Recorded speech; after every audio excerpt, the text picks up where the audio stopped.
Guys, welcome back to our another video. और आज इस वीडियो में हमारे साथ मौजूद है हमारे बहुत ही प्यारे दोस्त जुनैद भाई, जिनका ताल्लुक जो है वो मेरे साथ पहले जॉब भी करते रहे हैं और ये इन्होंने मास्टर किया है स्टाइपेंडियम हंगेरी का।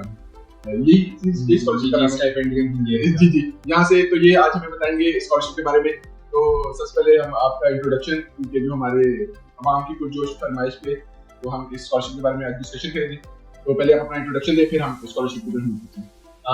सबसे पहले अस्सलाम वालेकुम तमाम देखने वालों को, और जानदेव भाई बहुत शुक्रिया कि आपने ये मौका दिया, अपॉर्चुनिटी दी कि स्टाइपेंडियम हंगेरी स्कॉलरशिप के हवाले से थोड़ी बातचीत की जाए आपके इस छोटे से इंटरव्यू जो मैं दे रहा हूँ आपके साथ।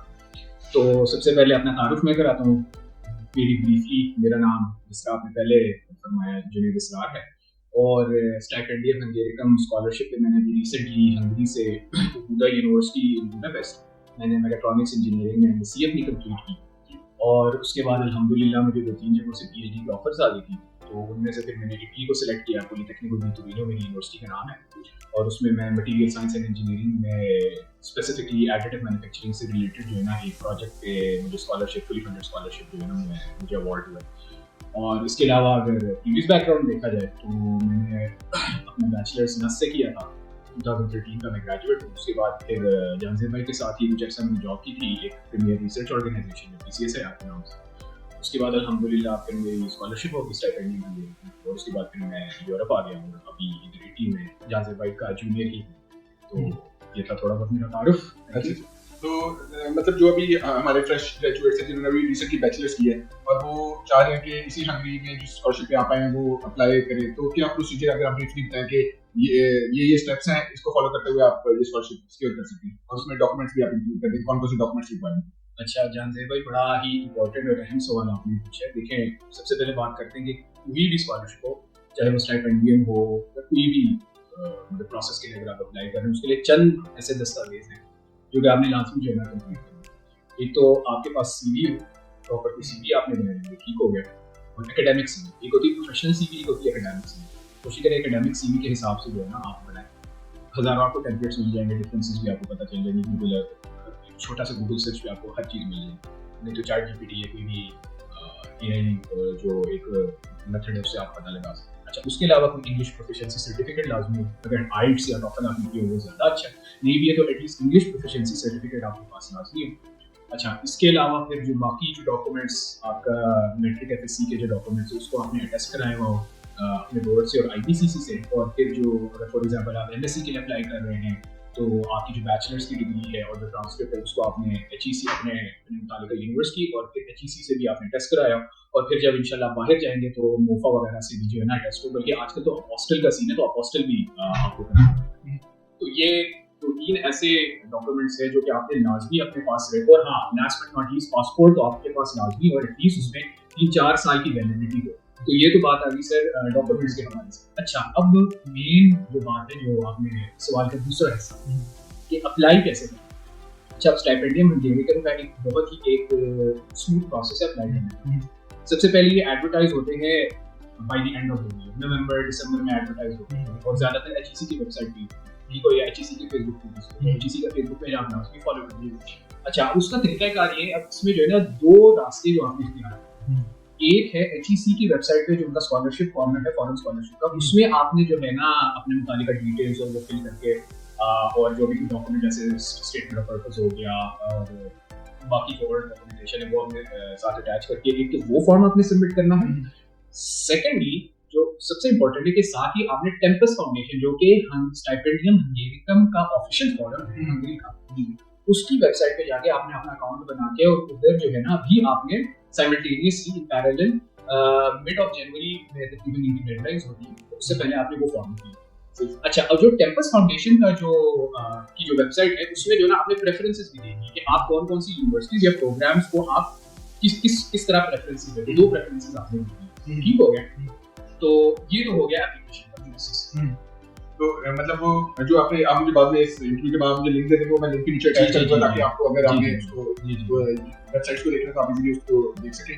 तो उसके बाद जब हमें स्कॉलरशिप भी सिक्योर हो गई, हमने वीजा भी अप्लाई कर लिया, तो उसके बाद हमें आ जाती है कि हमारी कितनी अमाउंट ऑफ स्कॉलरशिप है और उस स्कॉलरशिप पे हंगरी में सर्वाइव करना या आपकी कितनी बचत वगैरह हो जाती है, क्योंकि जब हम बाहर जाते हैं स्टूडेंट तो हम ये भी सोचते हैं कि हम कुछ अमाउंट सेव करें, तो इसमें कितनी अमाउंट मिलती है और क्या खर्चे हैं हंगरी में, ताकि उस हिसाब से हम देख लें कि हम कितनी सेविंग कर सकते हैं अगर कर सकते हैं। सर वेरी इंपॉर्टेंट क्वेश्चन और आई एम ग्लैड कि आपने पूछा। अच्छा, अब स्टाइपेंड के हवाले से अगर बात की जाए ना, रहने के लिए स्टाइपेंड या जो लिविंग एक्सपेंसेस के लिए कोई आपको थोड़ी सी और अमाउंट दी जाती है, ये बेसिकली जो है ना, ये अमाउंट उतनी कोई, मतलब अगर मैं कहूँ उतनी कुछ ज़्यादा नहीं है जैसे आप इजीली गुजारा नहीं सके। अगर मैं उसको फॉरेंस में कहूँ तो आपको जो है ना स्टाइपेंड जो बेसिकली मिलता है 43,700 फॉरेंस मिलता है, और जो रेंट वगैरह के लिए, लिविंग के लिए आपको जो मिलता है एक्स्ट्रा अमाउंट होती है वो 40,000।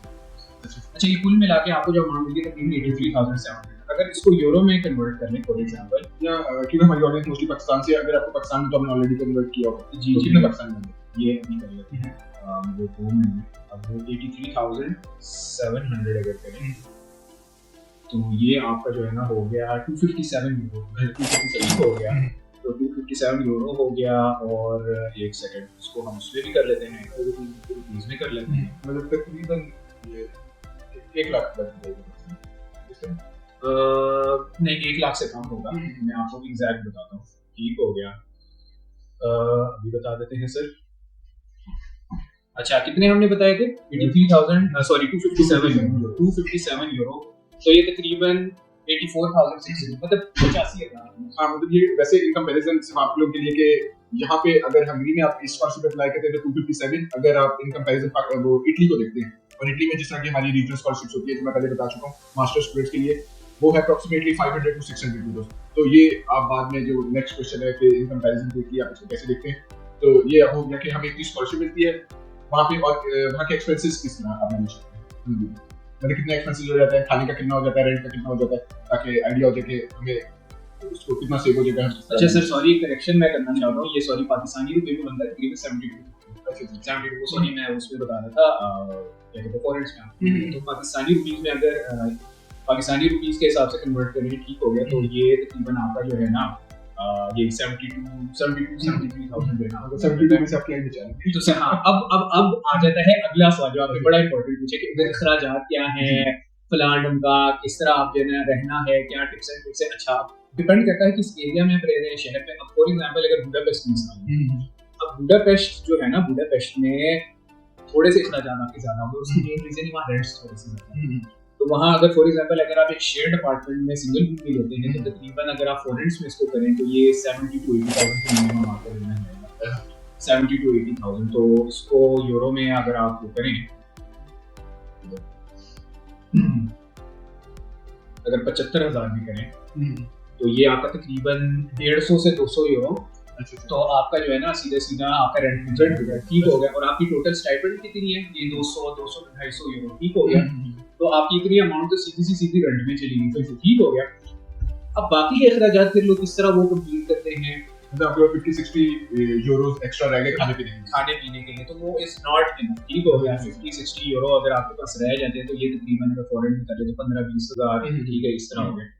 अब लोग फिर क्या करते हैं कि पार्ट टाइम जॉब करनी काफी जरूरी हो गई। अच्छा, क्योंकि आपको जो स्कॉलरशिप मिली आप उसमें मैनेज नहीं कर सकते, सेविंग तो फिर बात की बात। अब उसमें भी एक अलग रूप, अगर आपको फॉर एग्जांपल यूनिवर्सिटी की तरफ से जो है ना ऑफिशियल अकोमोडेशन जैसे हॉस्टल वगैरह, डॉर्म वगैरह, तो उसमें ये होता है कि फिर आपको जो 40,000 लिविंग में आपको दी जाती है ना, वो फिर यूनिवर्सिटी रख लेती है आपके हॉस्टल के खर्च होता है। आपके 43,700 फॉरेंस आपको मिल जाते हैं, जो कि तकरीबन ये 100 यूरो ये मतलब आपको यूनिवर्सिटी की अकोमोडेशन मिलती है तो आपका कंपैरिजन सेविंग ही मतलब बच जाती है, आपको जो बाहर रेंट देना है उससे कम, उससे हाँ, उससे बिल्कुल वो एक तरह से मतलब फ्री, एक तरह से अगर थोड़ा सा आप रहेंगे फिर आपको समझ आएगी कि यार एक तरह से फ्री किया जा सकता है। अच्छा, अब आपको 43,700 आपके पास फॉरेन है, ऑलमोस्ट 100 यूरो का बेस। अब अगर आप सिर्फ घर पे ही पका रहे हैं और ज्यादा महंगी चीजें नहीं ला रहे हैं और थोड़ा खुद को कंट्रोल कर रहे हैं, तो देयर इज अ चांस कि 43,700 में जो है ना गुजारा करें थोड़ा सा डिफिकल्ट। लेकिन उसमें फिर ये होगा कि आप कोई और अखराजात नहीं कर सकते, जैसे कपड़ा शपड़ा और चीजों पे, तो ये कि खाने पीने का आपका गुजारा हो जाएगा। हाँ, लेकिन ये कि अगर आपने थोड़ा सा इजी होकर कन्वीनियंट भी थोड़ी सी अपनी जिंदगी, तो फिर आपको ऑब्वियसली थोड़ा बहुत पार्ट टाइम करने पड़ेंगे। अब उसमें सबसे मेन लोग क्या करते हैं, फूड डिलीवरी करते हैं, जैसे यहाँ पे वोल्ट है, फूडोरा है, इन दो कंपनीज के साथ जो है लोग फूड डिलीवरी का काम कर लेते हैं, या किसी फास्ट फूड चेन में जैसे KFC हो गया, या कुछ छोटे मोटे और रेस्टोरेंट्स में लोग थोड़ा पार्ट टाइम कर लेते हैं, तो 10-20 हज़ार एटलीस्ट जो है ना बंदा थोड़ा सा सप्लीमेंट कर लेते हैं अपनी जो मेन इनकम आ रही है स्कॉलरशिप की। तो ये कि फिर हाँ 50-60 हज़ार 70,000 में ये भी आती है। तो ये थोड़ा सा। बाकी अगर आप किसी और शहर में जैसे पेच में हो गया, सेगद में हो गया, डेब्रेसन में हो गया, तो हाँ वहाँ थोड़ा सा फर्क होगा रेंट में, थोड़ा सा होगा, तो थोड़ा सा फर्क, लेकिन इतना भी है रेंट में फर्क नहीं होगा। लेकिन फिर भी वहाँ भी आपको पार्ट टाइम करना पड़ेगा। बल्कि काफी स्टूडेंट ऐसे हैं जो कि वीकेंड्स पे या छुट्टियों में जो ना वो भी बुडापेस्ट आते हैं सिर्फ काम करने के। तो आप कौन सी जगह पर, क्योंकि आपने यूनिवर्सिटीज को सिलेक्ट कर लिया है, तो आप कौन सी जगह पर रिकमेंड करते हैं, बुडापेस्ट को या किसी और को? क्योंकि फिर आपको पार्ट टाइम करनी है तो बुडापेस्ट आपके लिए बेहतर है। अगर आपने कॉस्ट देखनी है, वो चीप रेंट देखना है, तो आपको आउट ऑफ सिटी। देखिए मैं तो अगर मेरी पर्सनल राय अगर आप पूछे ना, बुडापेस्ट ही आपको करना चाहिए। जब भी आप टेम्पस फाउंडेशन के जो वेबसाइट है, जब वहाँ पे आप फॉर्म फिल करेंगे ना, वहाँ आपसे 2 प्रेफरेंसेस पूछेंगे। उसमें आप कोशिश ये करें कि बुडापेस्ट में ही कोई यूनिवर्सिटी या उसके करीब किसी यूनिवर्सिटी को पे फोकस करें, उसको चूज करें। उसकी रीजन जो है ना मल्टी फैसेटेड है।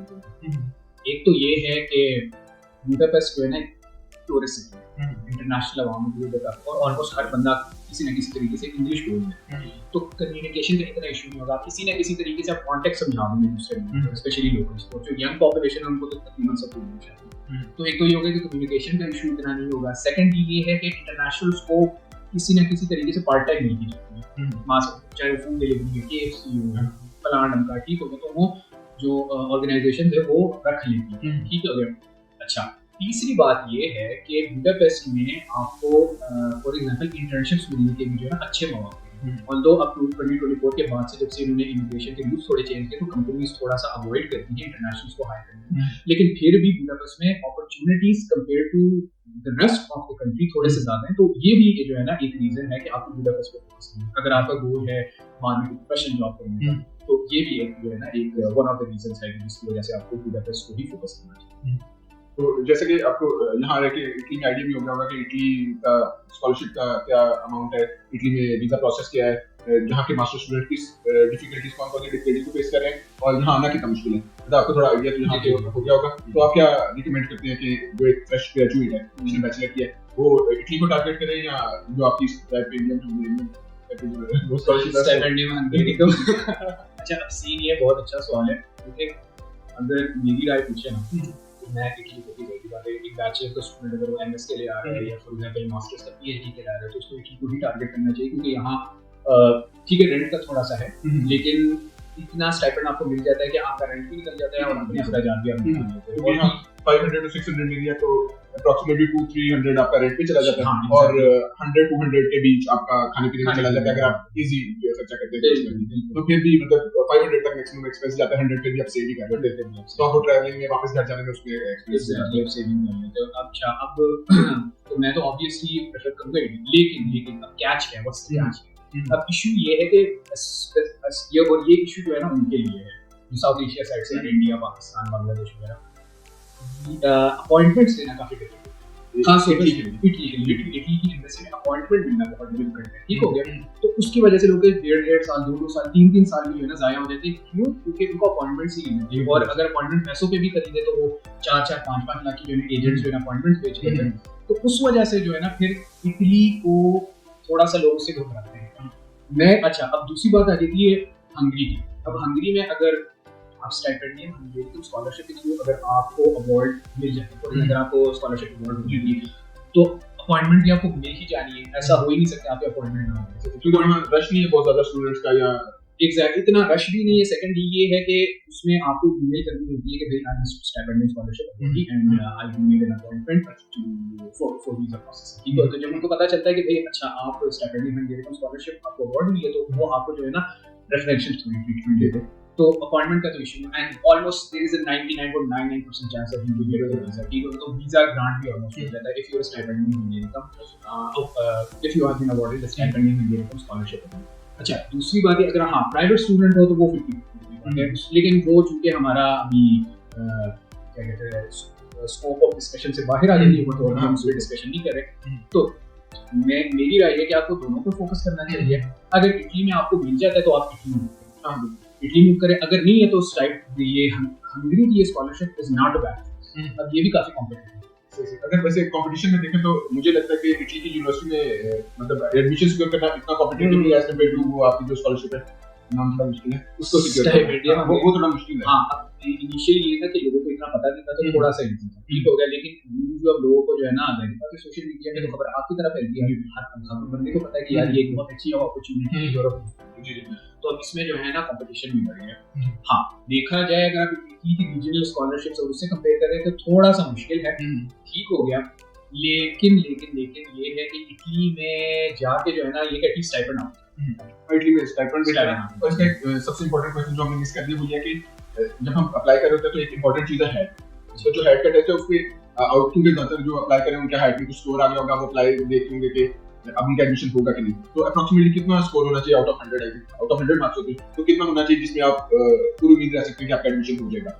देखिए अब इसमें फिर वो दो बातें आ जाती हैं, एक तो ये कि अगर आप एफएससी के बाद बैचलर्स में आप स्कॉलरशिप के लिए जो है ना अप्लाई कर रहे हैं, और अगर आप बैचलर्स करके अगर आप मास्टर्स के लिए पीएचडी, तो अगर आप फॉर एग्जांपल बैचलर्स ग्रेजुएशन के बाद फिर आपको हेड देना पड़ेगा, और अगर आप बैचलर्स के लिए अप्लाई करें तो यूसैट एक होता है टेस्ट, उसमें आपको अप्लाई। अच्छा, मोटा अगर जो है ना मैं एक रेंज थोड़ी बहुत बता दूं तो एटलीस्ट आपको 75 अबव मिलना चाहिए। 75 अबव जब तक आपका स्कोर नहीं होगा तो थोड़ा सा तो एटलीस्ट 75 टारगेट है। तो ये हेड का बता रहे हैं, और इसमें अब थोड़ा सा ये बता दें ब्रीफली कि इसमें क्या क्या होता है, सब्जेक्ट रिलेटेड होता है, किस तरह के क्वेश्चन होते हैं, क्या क्या उसकी पार्टीशन नहीं, सब्जेक्ट रिलेटेड आप स्पेसिफिकली नहीं कह सकते, लेकिन इसमें ये होता है कि ये बेसिकली थोड़ा जनरल नॉलेज भी नहीं कह सकते, थोड़ा बहुत आईक्यू रिलेटेड कह रहे हैं, थोड़ी बेसिक जो आपकी नॉलेज है उसको जो है असेस करने का एक जो है ना एक ये तरीका कार है, मेथोडोलॉजी नहीं है, तो ये कह सकते हैं इंटेलिजेंस बेस्ड एनालिटिकल जिस तरह के क्वेश्चन। एग्जैक्टली, मतलब थोड़ा बहुत वो जीआरई टाइप उन्होंने वो एक कोशिश की है कि इस तरह का एक मेथड अपना के जो है ना लोगों को असेस करें और उससे जो है शॉर्टलिस्ट करें। अच्छा, तो इसमें जो है ना बेसिकली तीन पोर्शंस होते हैं, एक होता है क्वांटिटेटिव जो कि आपका मैथमेटिक्स, ठीक हो गया, अगर इन सिंपल वर्ड्स में मैथमेटिक्स, फिर आपकी आ गई इंग्लिश, ठीक हो गया, तो वो कोई उसमें आपकी सेंटेंस स्ट्रक्चर और ये एनालिसिस और ये सारी बातें आ जाती हैं। अच्छा, फिर आ जाती है एनालिटिकल भी तकरीबन वो इस तरह के सवाल होते हैं कि थोड़ा बहुत आपकी आईक्यू वगैरह जज करें, लेकिन उसमें एक इशू ये होता है कि उसमें जो है ना टाइम बहुत लगता है, उसकी प्रैक्टिस बहुत चाहिए। तो ये तीन पोर्शन होते हैं, और इसमें जो थोड़ा बहुत ट्रिकी होता है वो एनालिटिकल होता है, वो टाइम होता है, तो उस पर ज़्यादा फोकस करना चाहिए जो भी प्रोस्पेक्टिव कैंडिडेट्स। तो आपकी चाय भी रेडी होगी। Thank you so much. तो ये थी आज की वीडियो। अगर क्योंकि वीडियो अब लंबी होती जा रही है और हमने बेसिक सारा कुछ एक्सप्लेन कर दिया है, तो ये थी आज की वीडियो। अगर आपको ये वीडियो पसंद आई है तो वीडियो को लाइक और चैनल को सब्सक्राइब कर दें, और मैं आपका भी यूट्यूब चैनल है उसका लिंक नीचे दे दूंगा। अगर किसी ने वैसे कोई क्वेश्चन है तो वीडियो के नीचे कमेंट कर सकता है। अगर आपको कोई स्पेसिफिक क्वेश्चन है जो आपको कमेंट में, शायद क्योंकि मैं स्कॉलरशिप और उस प्रोसेस से गुजरा नहीं, तो आप जुनेद भाई का भी चैनल सब्सक्राइब कर सकते हैं और इनसे भी डायरेक्टली कोई क्वेश्चन हो तो आप पूछ सकते हैं। Thank you very much for watching the video. See you in the next video. Bye bye till then.